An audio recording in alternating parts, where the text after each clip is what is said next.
Quand on est une jeune femme noire, personne vient te dire « Ah, mais prends place autour de la table et raconte ta vie et quels sont tes problèmes et qu'est-ce que tu traverses ?» Ben non, en fait, si toi t'es pas là en mode « Hey, excusez-moi, j'existe !»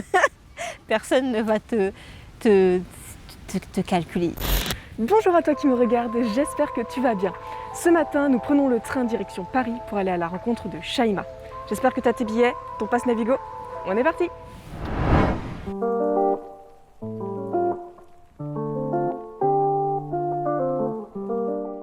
Je m'appelle Shaima, j'ai 24 ans et comme étude, je suis dans la communication, le marketing, le management, un peu ces trois disciplines-là. Ma relation avec les Comores, ça a été en pas mal de phases. J'ai pas grandi là-bas, j'ai quitté les Comores à l'âge de 4-5 ans.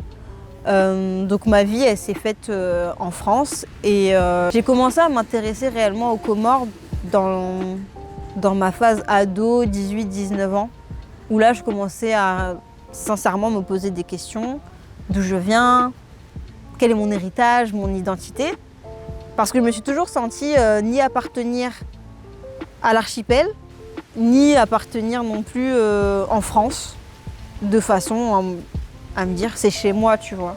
Au final, je pense que ma réponse à toutes mes questions, en tout cas de ce point de vue identitaire-là, en général, quand je me présente pas comme étant française. Je dis que je suis comorienne, africaine, ayant grandi en France et faisant sa vie en France.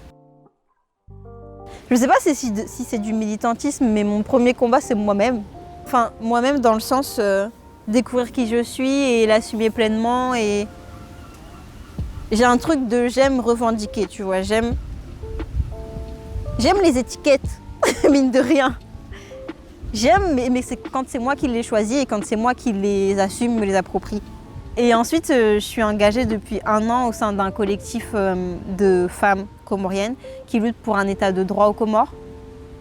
Parce que aux Comores, c'est la débandade.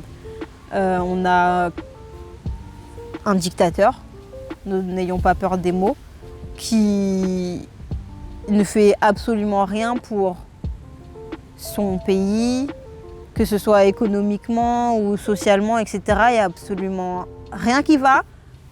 Et c'est drôle parce que ce truc de militance, j'ai accepté d'en prendre l'étiquette que quand je suis rentrée dans une organisation, tu vois.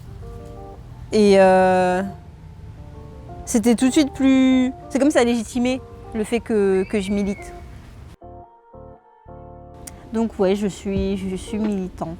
J'écris des textes, je vais dans la rue avec mes pancartes, je crie, je pleure beaucoup, je suis archi frustrée souvent parce que sur ce combat-là qui est très politique, il y a quand même une distance entre le fait d'être comorienne, d'habiter ici en France et de s'engager, d'avoir une opinion, un avis sur ce qui se passe sur le territoire comorien. Il y a quelque chose comme de l'ordre de la non-légitimité qu'on questionne souvent. Mais en soi, on est très très légitime à s'emparer de ce sujet, et surtout en tant que femme. Dans toutes les réalités qu'on vit et qu'on expérimente en tant que femme, commencer à porter sa propre voix et se raconter, c'est totalement quelque chose d'engagé, totalement quelque chose de féministe. Il y a de l'ordre du je participe à ma représentation et c'est quelque chose de très politique. Parce que c'est pas quelque chose sur lequel on nous attend quand on est une femme, quand on est une jeune femme noire. Personne vient te dire « Ah, mais prends place autour de la table et raconte ta vie et quels sont tes problèmes et qu'est-ce que tu traverses ?» Ben non, en fait, si toi t'es pas là en mode « Hey, excusez-moi, j'existe !» personne ne va te calculer. Et avec le contenu que j'essaie de partager sur Instagram, j'ai cette envie de me raconter moi, juste moi, et voir que ça résonne en d'autres femmes, en beaucoup d'hommes aussi, mais surtout des femmes. Ça me conforte dans cette idée que on vit des choses pas forcément au même stade de nos vies, mais qui se rejoignent beaucoup. Et ça fait juste super chaud au cœur de se dire putain, je suis pas toute seule. Je me suis rendu compte que tout au long de ma vie, les personnes qui m'ont marquée, c'est des femmes, que ça a été des profs, ma mère, des femmes aujourd'hui que je considère comme mes sœurs parce que je suis beaucoup dans ce truc de sororité et de on se tire vers le haut ensemble, mais au féminin. Bah déjà ma mère, c'est un modèle pour moi, mais longtemps ça a été quelqu'un que j'idéalisais beaucoup et auquel je voulais ressembler coûte que coûte, vaille que vaille, à qui je voulais plaire. Je voulais absolument correspondre à ce qu'elle voulait que je sois en tant que fille. Et c'est avec le temps où j'ai appris à me dire elle a fait ses choix de femme et à un moment il faudra que je fasse les miens aussi. Et qu'importe mes choix, elle sera là et elle m'aimera toujours pareil. C'est à ce moment-là où j'ai commencé à être vraiment moi-même et dans cette démarche de je vais aller vers moi-même sans me dire ah putain si je fais ça qu'est-ce qu'elle va dire, qu'est-ce qu'elle va penser.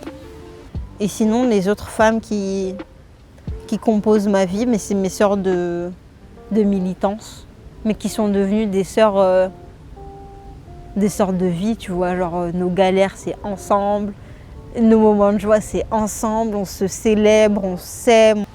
Tu vois, il y a ce truc de avec vous, je suis qui je suis et vous me prenez comme je suis et c'est juste tellement, tu te sens genre légère.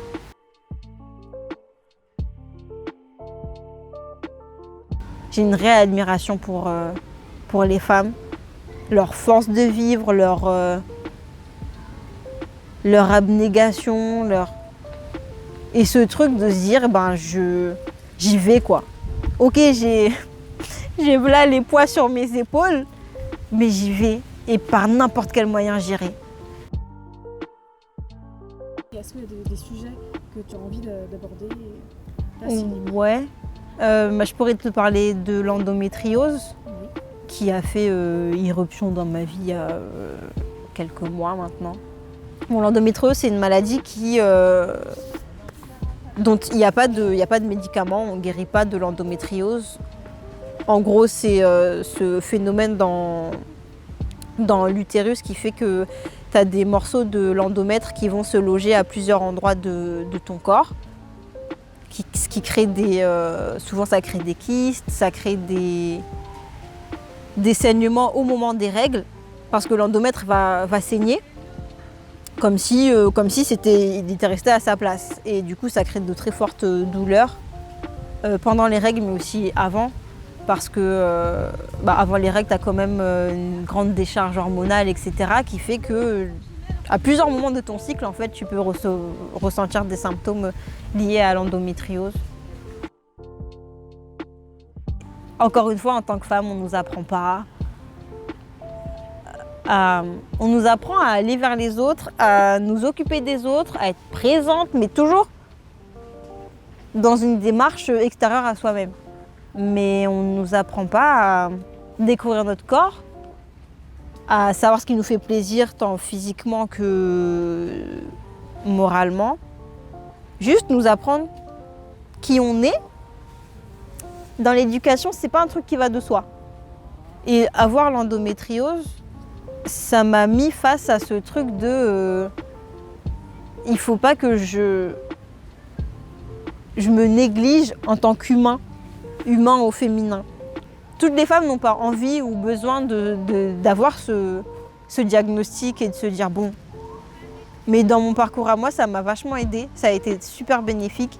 Et de là, ça m'a encouragée encore plus à aller vers moi-même, à m'écouter, écouter ce que je ressens et à trouver des choses qui feraient que ma vie en tant que femme sera confortable dans mon corps et dans mon esprit.